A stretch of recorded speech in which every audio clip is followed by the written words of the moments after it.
Hello welcome back to my channel. This is one more mini blog. Items చూడగానే మీకు ఒక idea వచ్చి ఉంటుంది, గెట్ టుగెదర్ ఆర్ అని ఫ్యామిలీ ఫంక్షన్ అని చెప్పి. ఇంచుమించు అలాంటిదే. మా సార్ చెస్ కాంపిటీషన్లో నేషనల్కి సెలెక్ట్ అయ్యారు.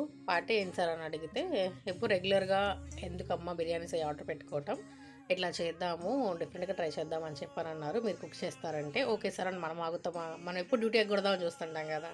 ఇంకా సరే అని చెప్పి చేసేస్తాం సార్ అని చెప్పంటే మేమందరం కలిసి ఇంకా కుకింగ్ చేసుకున్నాం అనమాట. ఆఫీస్ క్యాంటీన్ మొత్తాన్ని ఆక్రమించేసి దండయాత్ర చేసాము. క్లీనింగ్, కుకింగ్ మొత్తం మేమే చేసుకున్నాము, కటింగ్తో సహా. 25 మెంబర్స్కి మేము కుక్ చేసుకున్నాము. ఐటమ్స్ మీకు ఫస్ట్ కనిపించుంటే అన్ని రొయ్యల్ కాంబినేషన్స్, ఒక దమ్ బిర్యానీ, మిగిలిన గ్రేవీ, ఫ్రై మొత్తం రొయ్యల్ కాంబినేషన్సే. ఆడుతూ పాడుతూ ఇట్లా చక్కగా ముచ్చట చెప్పుకుంటూ టైం స్పెండ్ చేసాము. Family is first priority, I know that, నేను అది కాదనను. బట్ ఫ్యామిలీతో అంతా టైం స్పెండ్ చేస్తాము మా ఇంట్లో.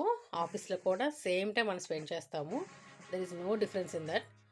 సో అప్పుడప్పుడు ఇయర్కి వన్స్ అన్నా ఇలా స్పెండ్ చేస్తే చాలా బాగుంటుంది. It's different experience. ఎక్స్పీరియన్స్ చేస్తేనే తెలుస్తుంది, మాట్లాడితే తెలీదు. సో మీరు కూడా మీ ఫ్యామిలీతో అండ్ మీ ఆఫీస్ వాళ్ళతో ఇలా చేసుకునే మీకు గుర్తించుకుంటే లైక్, షేర్ అండ్ సబ్స్క్రైబ్. అంతే. Bye. Do follow for more.